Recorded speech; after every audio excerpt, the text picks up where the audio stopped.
This week, join me as I pursue one of the world's most intriguing mysteries, the legend of the lost tribes of Israel. The Bible's Book of Kings tells us that the northern kingdom of Israel was destroyed by a brutal Assyrian invasion in the 8th century BC, and more than land was lost. 10 of the 12 tribes of Israel would vanish into history and myth. But one of these lost tribes may have survived in the unlikeliest of places. Could ancient Jews have journeyed from the Middle East to South Africa? And could these African bloodlines reach back to King Solomon and before? To find out, I'm going to trace their journey. I'll brave an Israeli war zone, fly over the African bush, and explore a 3,000-year-old battlefield and ancient cities of stone. We're digging for the truth, and we're going to extremes to do it. They're a lot bigger than the scorpions in Utah. Oh, don't worry, they get much bigger. Look at the one at your foot.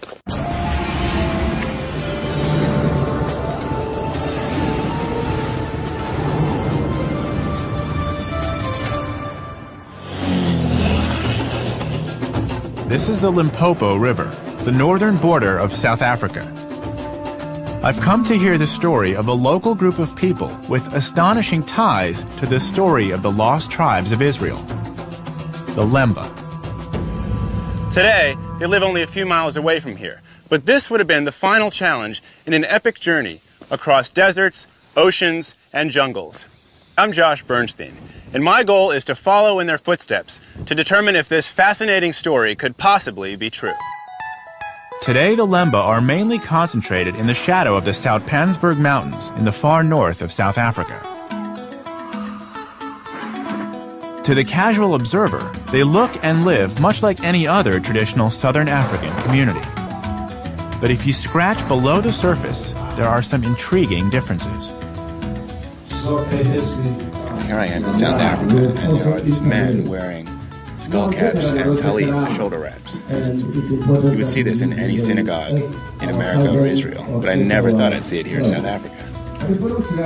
I want to find out how these people seem to have Jewish customs. Samuel Moeti is president of the Lemba Cultural Association.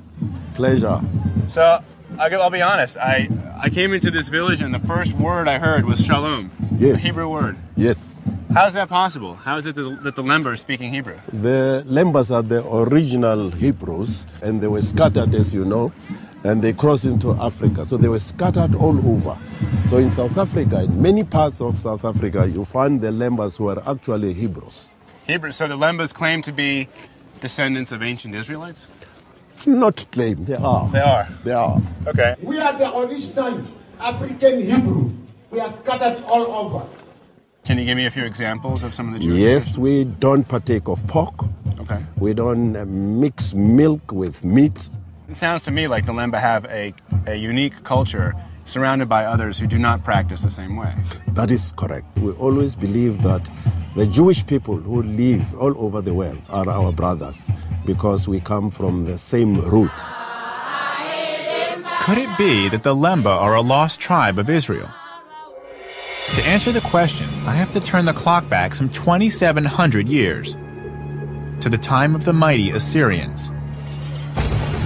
Back then, Assyria was the greatest imperial power the world had ever seen. And it had set its expansionist sights on the northern kingdom of Israel. The northern kingdom, composed of 10 tribal groups, was completely destroyed. Any surviving Israelites were enslaved and taken to Assyria, what is now the nation-states of Iraq and Syria. Little is known about the fate of these lost tribes, but for 2,700 years, hope remained. Could the Israelites have regrouped? Could some have escaped their captors and fled? Could a group of wandering Israelites have survived the elements and continued on, faithful in some land far from home? Jerusalem. There's no place more associated with the Jewish people. But as I walk through its narrow streets, I can't help but appreciate how deeply connected the people of many faiths feel to this city, and how millions of people around the world have a connection to this place, including me. My father was born here, and I probably have ancestors who were here when the Assyrians broke up this land.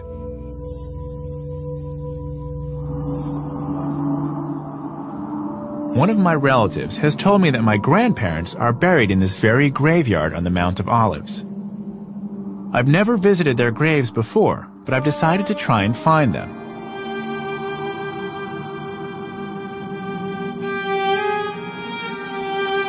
So after 10 minutes of wandering, I found them. So this is my grandmother. This is my grandfather. This is my great-grandmother. My great-grandfather. This actually means something to me. There's a connection for me that speaks to what the significance of heritage is. And for the Lemba, I understand why they might be interested in claiming some historical identity with Jerusalem. This is only 2 generations ago. For them, it's thousands of generations. People have claimed to have found lost tribes all over the world, from Siberia to Australia. Some of the first Europeans to land in the Americas assumed the natives were lost tribes and even tried to communicate with them in Hebrew. Historian Hillel Hulkin has written a book about the lost tribes and thinks that they could still exist today. Hillel, why are you so passionate about the lost tribes of Israel? The lost tribe myth really is, through Jewish eyes, among other things, a story of tough Jews, living still like the Jews' biblical ancestors, independent, warrior-like, fearless, all the things that Jews in the diaspora over the ages generally were not. Was this the first Jewish diaspora then? Yes. So we have some archaeological evidence, besides Syrian inscriptions, to show that these Israelites were deported to various parts of the Assyrian Empire. But after that, they disappear from history. What's the big deal with being a lost tribe? What is the attraction for these people to claim, I was one of the lost tribes of Israel? Well, the big deal, you have to understand, is not so much that people are claiming to be lost tribes, but the fact that the Christian and the Jewish world have been looking for hundreds or even thousands of years for the lost tribe. It's the search for the lost tribes that is really the historically fascinating phenomenon. By now, the trail left by the lost tribes has gone cold. But perhaps the Lemba's oral history, handed down over the generations, can help us make a connection to the lost tribes of Israel. The Lemba's story goes like this. Thousands of years ago, they were forced out of Israel and settled in a place called Senna, which is believed to be the present-day Yemen. There, they lived as traders and craftsmen until war or natural disaster pushed them across the Red Sea and into Africa. Then began a slow migration south. Along the way, according to the Lemba, they built great stone cities. It's a claim that's fascinated archaeologists. Why? Because the ruins of ancient stone cities still exist in southern Africa today. It's also where I need to be exploring next. I had no idea how big this site was. I'm on the trail of an African tribe, the Lemba. They claim ancient Israelite ancestry and could just be one of the lost tribes of Israel. We are original Hebrew. Their oral traditions speak of a great journey through Africa and of the great stone cities that they left along the way. I'm on my way to see one now.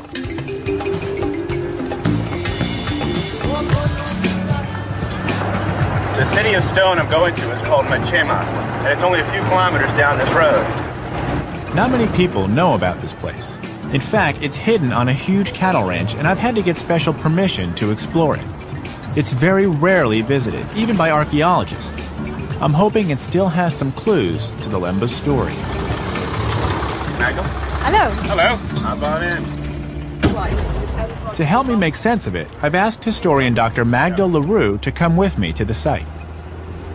She's been studying the Lemba for years and has just published a book on the similarities between their social customs and those of the Old Testament Israelites. So Magda, there are specific parallels between the religious practices of the Lemba today and the religious practices of ancient Israelites. Definitely. They've got remnants of an ancient type of Israelite religion. So in a way, they conserve this very special ancient type of It's like old school religion. Yes. Then how do they maintain that religious identity How'd they keep it intact for so many years when there was this long journey from Israel down to South Africa? You see, that's a question. I think it's by means of their oral traditions. But they kept themselves separate from other groups. They lived with other peoples, moving with them, migrated southwards. Oh, that is one of their salient characteristics, is that they keep up their culture. They just live it. You know, Is this cultural resilience the key to the Lemba's survival during their epic journey across 4,000 miles of land and sea? And could there still be any physical evidence here at Machima which supports the Lemba's claim to having made the journey? This once thriving settlement is now easy to miss, so we've asked one of the farm workers to take us to the site.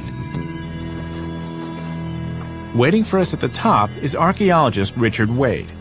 He believes he's found some material evidence which links this site with both Yemen and Zimbabwe, two of the places the Lembas say they traveled through. Come and have a look at these amazing things here. There's a potter's weaving weight. A potter's weaving weight. Saw this thing. It's the form of a spinning jenny, and this, of course, is found in Yemen. But basically, this, apart from that, look what else. This is an amazing, I would say, not decoration, but inscription. I've seen this before. You make out some sort of a letter, followed by a dot, followed by another letter, followed by another sort of a letter, and a dot, and another letter. Or is it just decoration? Yeah. But the problem is we find this in Yemen. This, Yes. you just found this, correct? Yeah, it was lying. It's just right sitting here? Yeah, there's another And few this- potsherds here. Just This tells potsherds. you what?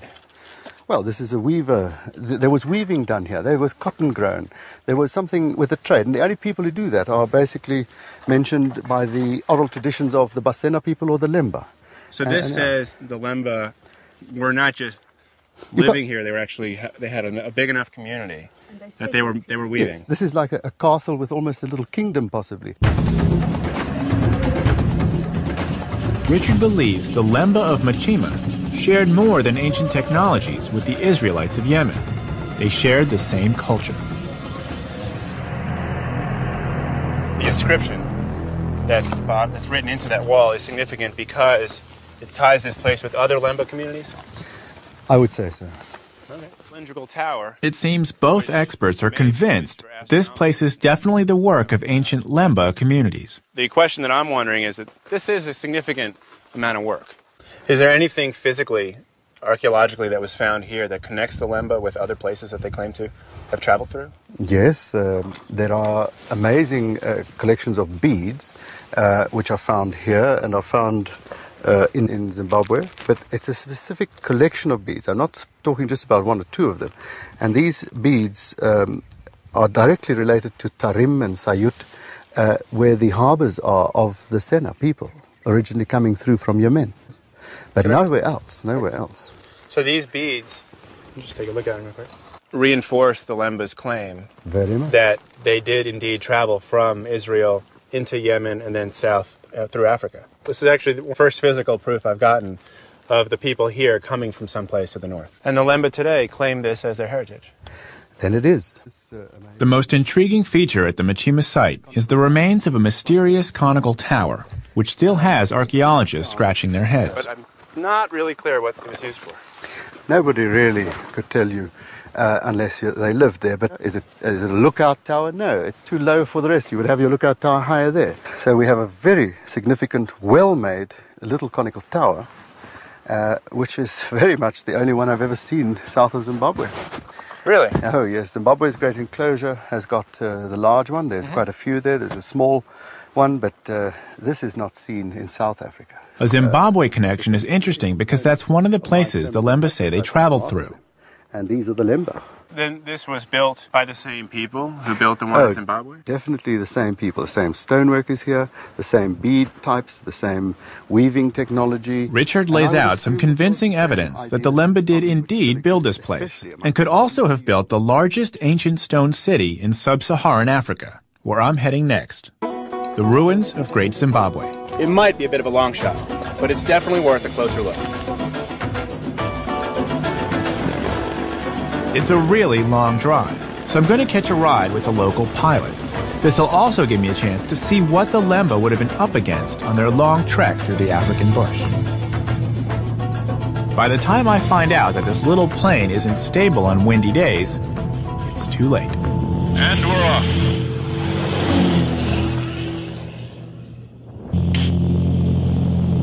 Feel that wind pushing us? Yeah, is that good or bad? Yeah, nah, it's not bad, but Okay. we've got it. Yeah. My pilot, Steve Scott, assures me we'll be fine. This is the Limpopo riverbed here? Limpopo, and that's Zimbabwe over there. This is Zimbabwe right That's there. Zimbabwe. And South Africa's right here. Yeah.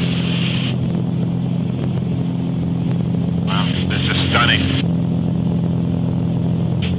According to the Lemba, this was the final obstacle they faced on their journey from Israel to South Africa, the Limpopo River. It's the dry season now, but it's still full of crocodiles, just one of the wild animals anyone trying to cross this land on foot has to steer clear of. And there would have been a lot more of them back when the Lemba say they made their journey.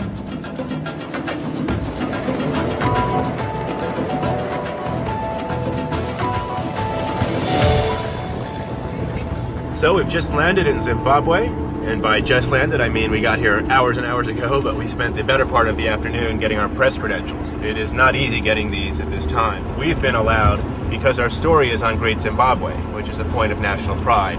The whole country was named after this site I'm going to. Great Zimbabwe is in the south of the country, a 5-hour drive from the capital, Harare. Oh, local craft. I've come to buy everything. I wasn't sure what to expect. How much for the chess set? $120. 30,000. Keep in mind that $1 US is currently 6,000. This country used to be one of the most successful in Africa, with a huge tourism industry. But government policy has driven most tourists away. Very much. Bye. Thank you. Life's not much different in Masvengo, the town nearest to Great Zimbabwe, the ancient city the Lemba claim to have built. And tomorrow I'll find out if their claim is true. And I'll get my hands dirty learning how they built it. All right. I have made fire. I'm on the trail of an amazing group of people who now live in southern Africa, but claim to have made an epic journey to get there. So the Lembas claim to be descendants of ancient Israelites? Not claim. They are.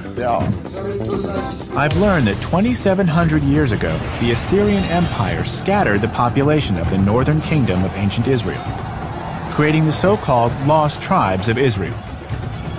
The Lemba story is that they settled in Yemen before crossing the Red Sea and traveling inland through Africa, where they built great cities of stone.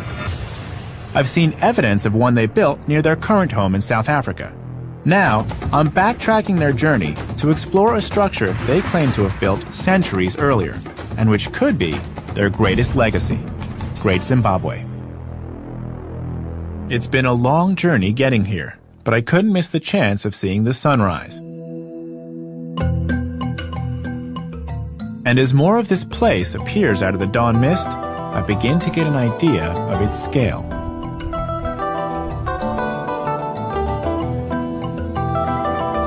The site covers an area of 4 square miles, the largest ancient stone city in sub-Saharan Africa.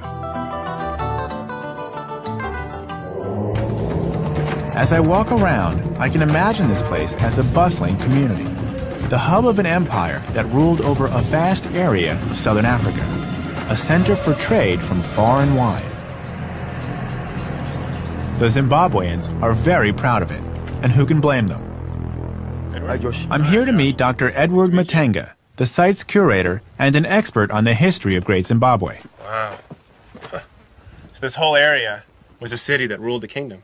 Yes, the first buildings were laid on the hill, and then it extended into the valley. You know, I saw parts of those buildings coming up here, but I had no idea how big this site was. In the background, we've got the biggest building, which is the Great Enclosure. The Great Enclosure is that big circular one. Yes. Wow. What was this place for? This is the Great Enclosure. Yeah? It was built for the paramount wife of the king. For the first wife of the king? Yes. So Edward tells me that the Great Enclosure was the last structure at the site to be built, around 1400 AD. What I really want to see is the conical tower that Richard Wade says is the same as the one we saw at Machima. It's called the conical tower. Conical tower. What was it used for? Your guess is as good as mine. It wasn't used for anything other than being a sort of a ceremonial monument. Really? Is there an entrance? A door? No. So I don't get it. It's just a big cone of rock. Yeah, it's all sort of it's pegged in stones, and there's no entrance. As Richard Wade told me, no one knows for sure what these towers were for. But the fact that both Machima and Great Zimbabwe have them supports the claim that the same people were involved in building both sites. Which brings me to the big question. Edward, who built this place? This site was built by ancestral Shona communities. The Shona today are the predominant inhabitants of Zimbabwe. They are a segment of the Bantu. Edward believes that it's his ancestors, the Shona, who built this place. So where does that leave the Lemba? So this entire community was built by the Shona? Yes, sir. This is the only site, as I told you. There are about 300 sites. Historian Magda LaRue told me that the Lemba lived and worked alongside other communities while maintaining their own identity and culture. So it's still possible that the Lemba were involved in this place's construction. And since this type of architecture was unique in Africa at the time, maybe it was the Lemba who provided the equally unique stonework seen here at Great Zimbabwe. They've only been prestige. Whoever built this place, it was a real feat of engineering. These walls are solid granite, not soft sandstone. You said that there were 15 million stones put in this wall? Yes, this was a big job. How could they have found or quarried so much stone? I can show you one of the quarries, which is not very far from Great Zimbabwe.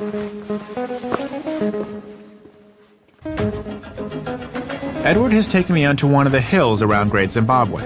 They're made of granite sheets, smooth and slightly curved like an onion skin.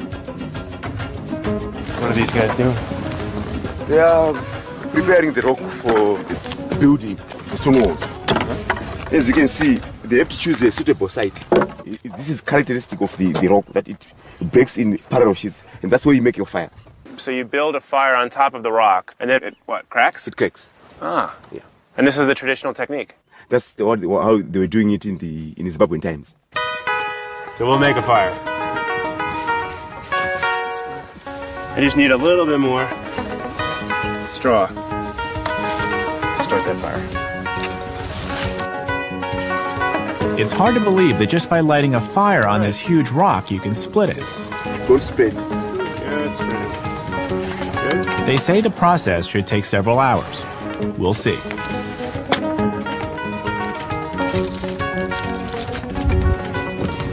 Gotta keep stoking the fire.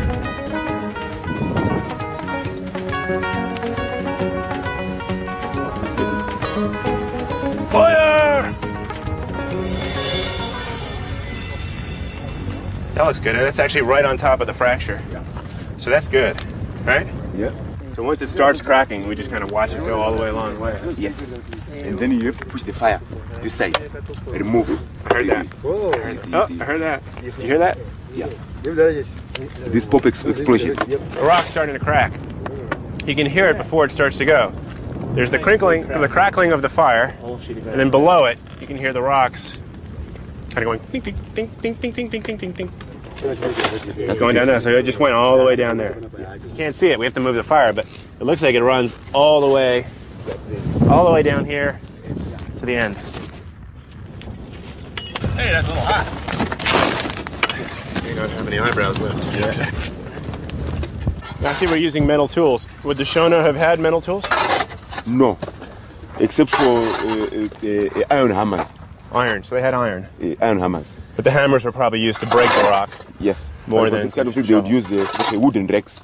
Wooden rakes to move everything. Move everything. And then the iron hammers would be used to break the rock later. Break the rocks and then trim them. That's it. A perfect one. Again. That's a perfect one? Yeah. I made this one. The building blocks for the great enclosure were basically made in this way. So all of the building blocks for the stonework that we saw yes. is made this way. I can see now where the building blocks for Great Zimbabwe came from. But I still haven't gotten to the bottom of exactly who built it. Were the Lemba involved, as they claim? They are an African people, just like the Shona. They are Shona speaking today. So it's possible their claim may hold some weight, that they were here. they were certainly here, but whether they built the stone walls or not, it's very difficult to substantiate. As I said, I mean the evidence that is available at the moment in terms of oral testimonies is vague. Okay. Well, but at least there's a possibility. Great Zimbabwe certainly fits the description of the great stone cities the Lemba claim to have built, and Edward confirms that the Lemba were definitely here. Even today, they have communities not far from here. Amazingly, the Lemba who live here in Zimbabwe, just like those in South Africa, really do believe they're Hebrews, and the cities of stone they claim to have built do seem to support their oral traditions. But does this make them a lost tribe of Israel? Did the Lemba, like the lost tribes, actually leave Israel in the 8th century BC? Are the Lemba truly a lost tribe of Israel? If so, they would have also been victims of the Assyrian invasion of the northern kingdom.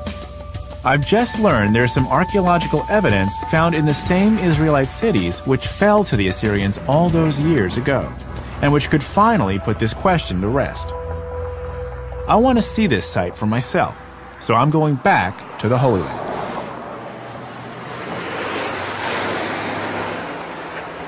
I'm now in Israel, just a few miles north of Jerusalem. I'm on my way to Shomron, which in English is Samaria. During the time of the Northern Kingdom, Samaria was its capital, and there was a lot of fighting going on. 2,700 years later, there still is. This place is a war zone right in the middle of the West Bank, or occupied territories. So I've had to take a few extra precautions to get there. This is Yitzchak. Shalom. And this is my armored truck to get there. It's 2 inches of solid steel. Yes. Solid steel. And the windows? Also 2 inches. 2 inches bulletproof glass. I'm hoping we won't need to use it, but again, we've taken every precaution because this place is not secure. Yalla?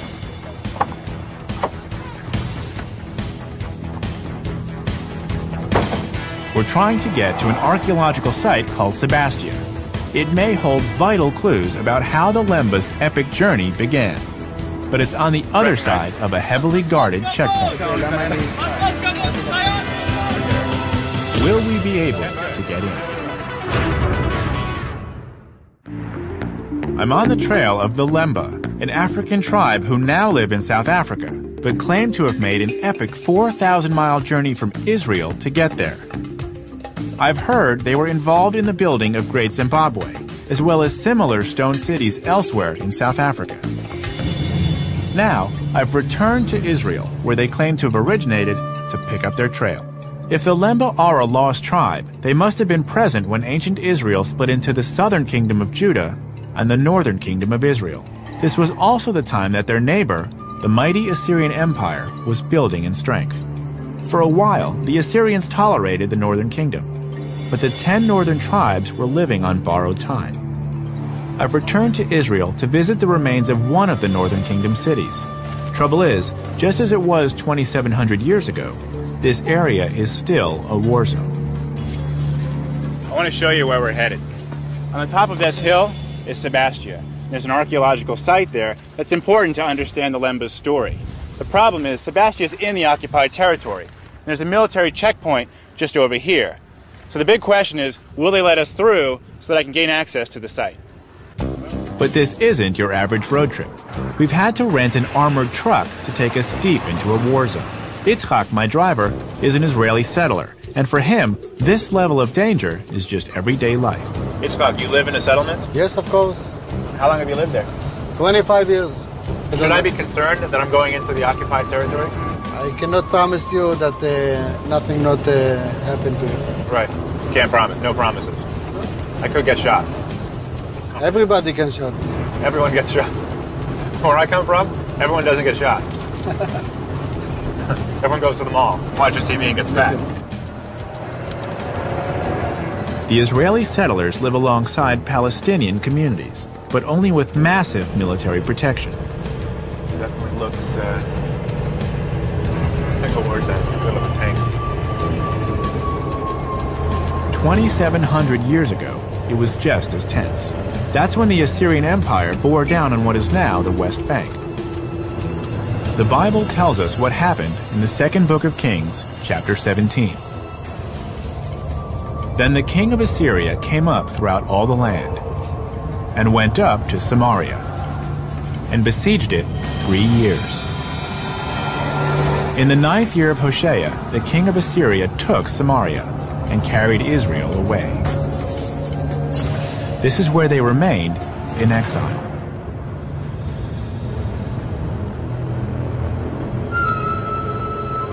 We're now approaching the checkpoint. We've been working on gaining access to the Sebastia site for weeks, and yesterday we finally got permission. But we were warned that if there's even the smallest bit of trouble in the occupied territories, we won't be allowed to the site. See those tanks? Oh, this doorway is like 1,000 pounds. Wow, okay.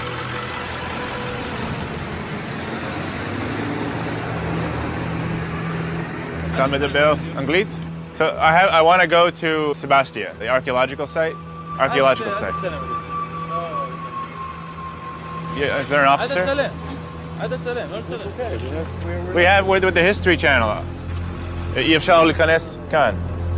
And yesh, how do you say permission? You know the word permission? Yesh lanu permission. It's my horrible Hebrew, you know. I forget all. When he has a rifle, you tend to forget all the words. It's dangerous. Really?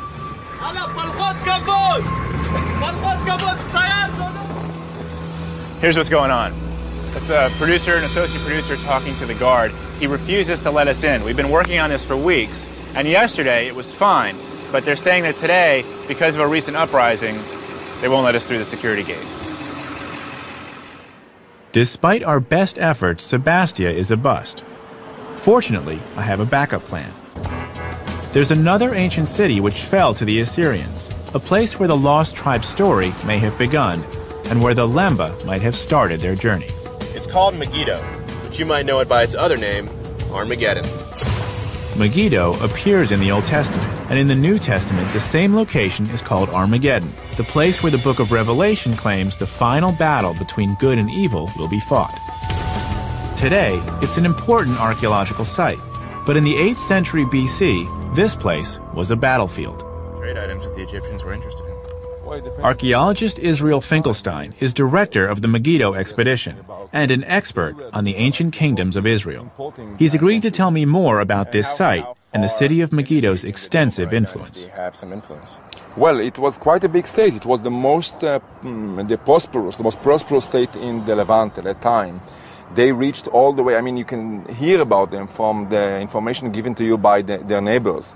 So the king of Moab is complaining. Well, the king of Damascus is complaining that they took territory from him in the north.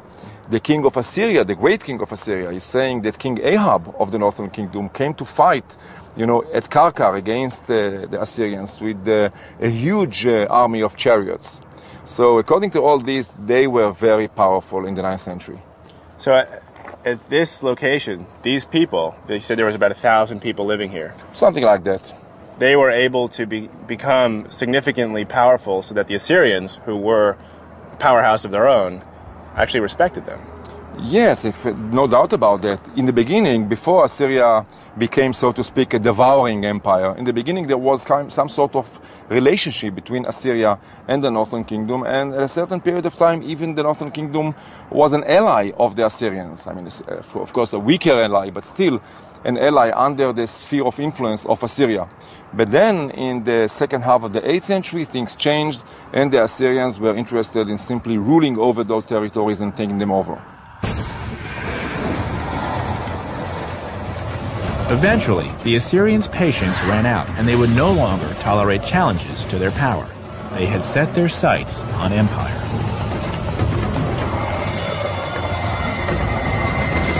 The Assyrians' advance was swift and decisive as city after city of the Israeli kingdom fell to their mighty army. The Bible called Assyria a land bathed in blood. Israel Finkelstein believes that when the Assyrians conquered this land, they wiped out all the leadership of the tribes of Israel. The population was either killed or assimilated into other parts of the Assyrian Empire. He doesn't believe they could be found today.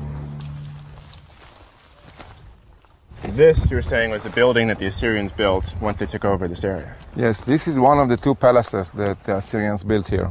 What happens then to the rulers of the northern kingdom when the Assyrians come in and take over? The rulers were deported. We don't know whether all of them, part of them, most of them, many of them. We don't have this kind of information, neither from the Bible nor from the Assyrian text, and of course not from archaeology. Archaeology cannot speak about a person. But most of this population probably assimilated in Mesopotamia. So the people who are on a quest to find the lost tribes and to recover them and bring them back to Israel, they would only have to travel as far as Mesopotamia? I don't think that you can travel anywhere and look for the lost tribes. I mean, this, I make a distinction between what we know from archaeology, history, and so on, and all sorts of popular ideas of going this way or that way and finding a lost tribe. There's no need whatsoever to go around the world, in my opinion, and look for lost tribes. Fair enough. But the archaeology here says that the people did leave. The people did leave, the people did die, the people, some of them were deported to Mesopotamia, some of them continue to live here. Okay. Well, that's valuable, and seeing this certainly brings to me a sense of what community existed in the northern kingdoms. To me too. Israel Finkelstein tells me that Assyrian rule lasted for almost 100 years, that they went to great lengths to split up ethnic groups and cultures.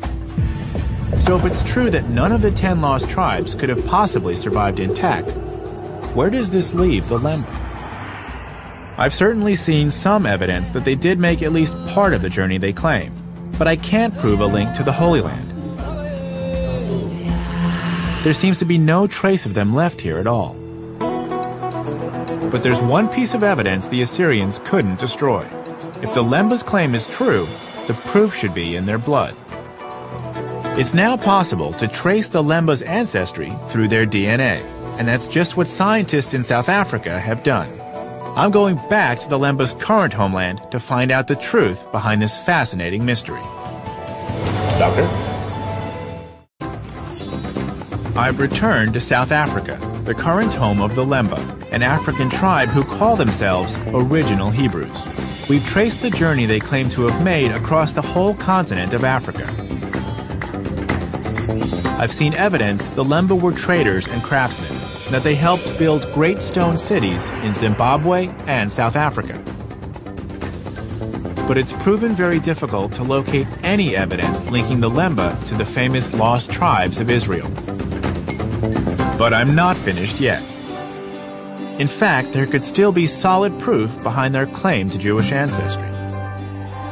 That's why I've come to Johannesburg.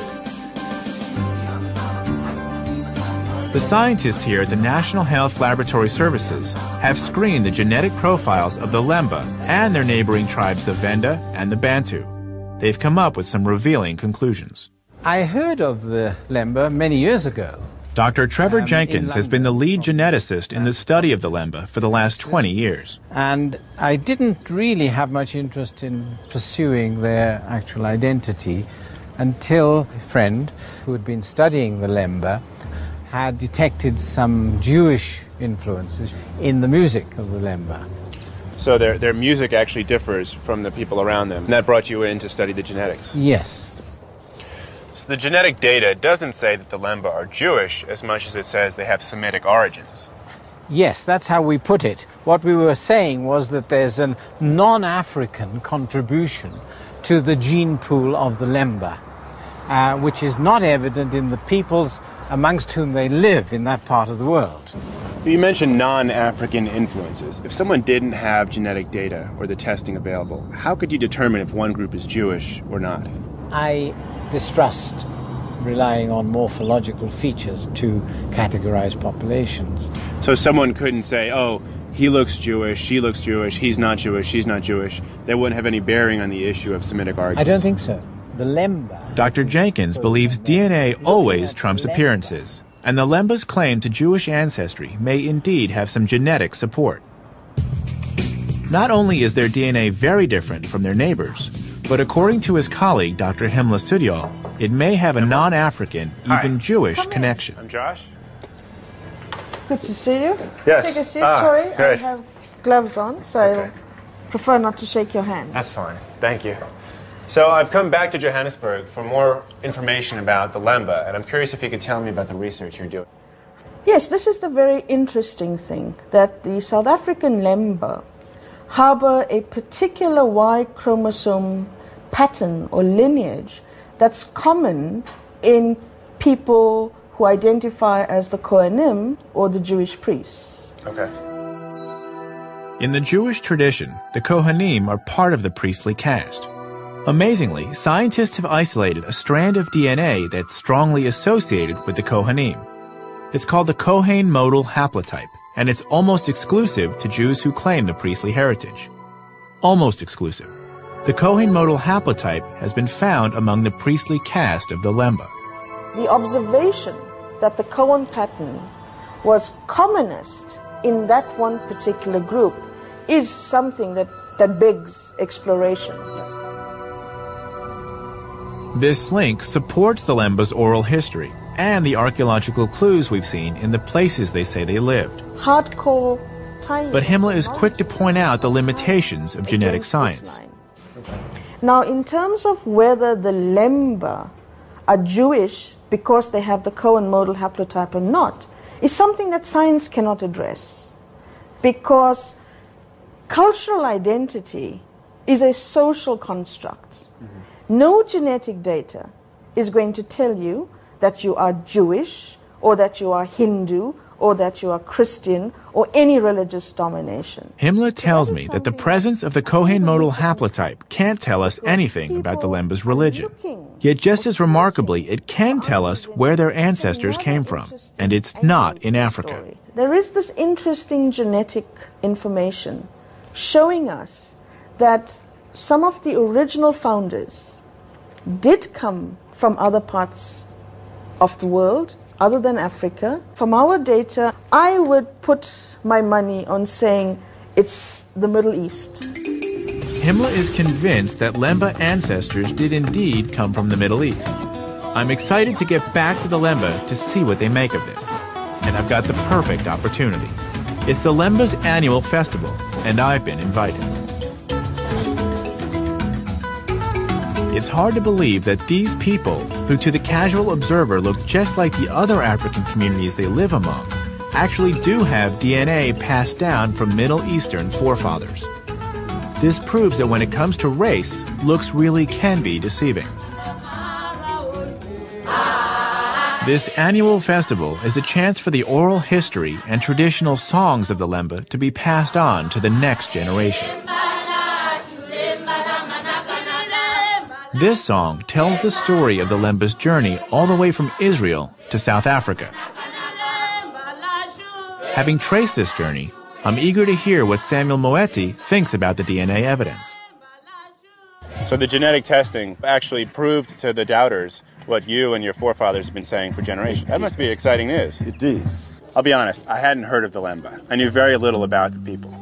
But having spent time making the journey from Jerusalem down through Zimbabwe, having spent time here at this festival, seeing what your people are all about, I can only sum it up in one word, and that's shalom. Shalom. We've seen how science has backed up the claims of the Lemba in the face of years of doubt and prejudice. The archaeological clues, the DNA evidence, and the Lemba's own oral history add up to a very convincing argument. One of the most challenging aspects to doing this journey and seeing what it was like for the Lemba to go from the northern parts of Israel down into South Africa is that there's very little archaeological evidence on the ground that says definitively this is what the Lemba did. So this is why I think the genetic component is so compelling, because it's hard to fake the DNA. It's in your blood. It reminds me that first impressions can often be misleading. It was hard to believe that a tribe of black Africans could be the descendants of ancient Israelites. But that's exactly what they appear to be. Brothers and sisters, they are there. We are not lost. We are scattered. We are original Hebrew.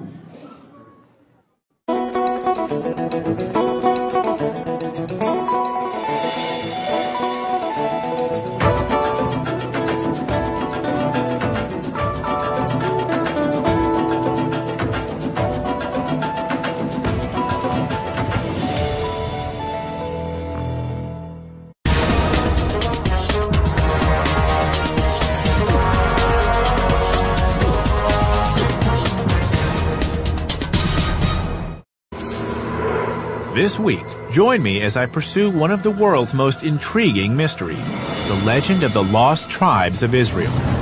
The Bible's Book of Kings tells us that the northern kingdom of Israel was destroyed by a brutal Assyrian invasion in the 8th century BC. And more than land was lost. 10 of the 12 tribes of Israel would vanish into history and myth. But one of these lost tribes may have survived in the unlikeliest of places. Could ancient Jews have journeyed from the Middle East to South Africa? And could these African bloodlines reach back to King Solomon and before? To find out, I'm going to trace their journey. I'll brave an Israeli war zone, fly over the African bush, and explore a 3,000-year-old battlefield and ancient cities of stone. We're digging for the truth, and we're going to extremes to do it. They're a lot bigger than the scorpions in Utah. The kingdom, composed of 10 tribal groups, was completely destroyed. Any surviving Israelites were enslaved and taken to Assyria, what is now the nation-states of Iraq and Syria. Little is known about the fate of these lost tribes, but for 2,700 years, hope remained. Could the Israelites have regrouped? Could some have escaped their captors and fled? Could a group of wandering Israelites have survived the elements and continued on, faithful in some land far from home? Jerusalem. There's no place more associated with the Jewish people. But as I walk through its narrow streets, I can't help but appreciate how deeply connected the people of many faiths feel to this city, and how millions of people around the world have a connection to this place, including me. My father was born here, and I probably have ancestors who were of ancient Israelites? Not claim, they are. They are? They are. Okay. We are the original African Hebrew. We are scattered all over. Can you give me a few examples of some of the Jewish Yes, we don't partake of pork. Okay. We don't mix milk with meat. It sounds to me like the Lemba have a unique culture surrounded by others who do not practice the same way. That is correct. We always believe that the Jewish people who live all over the world are our brothers because we come from the same root. Could it be that the Lemba are a lost tribe of Israel? To answer the question, I have to turn the clock back some 2,700 years to the time of the mighty Assyrians. Back then, Assyria was the greatest imperial power the world had ever seen. And it had set its expansionist sights on the northern kingdom of Israel. The northern... They get much bigger. Look at the one at your foot.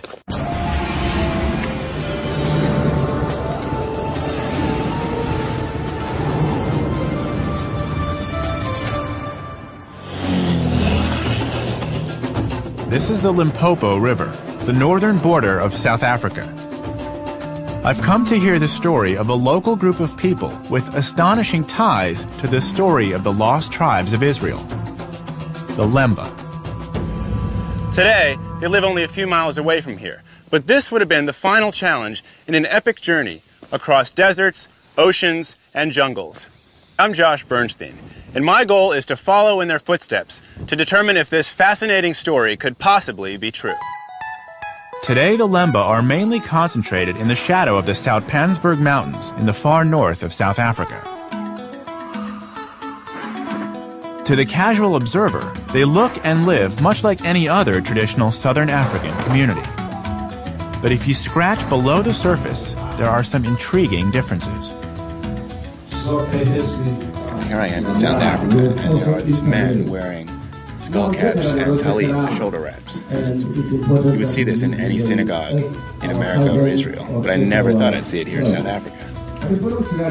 I want to find out how these people seem to have Jewish customs. Samuel Moeti is president of the Lemba Cultural Association. Pleasure. So, I'll be honest, I came into this village and the first word I heard was shalom, yes. A Hebrew word. Yes. How is that possible? How is it that the Lemba are speaking Hebrew? The Lembas are the original Hebrews, and they were scattered, as you know, and they crossed into Africa. So they were scattered all over. So in South Africa, in many parts of South Africa, you find the Lembas who are actually Hebrews. Hebrew. So the Lembas claim to be descendants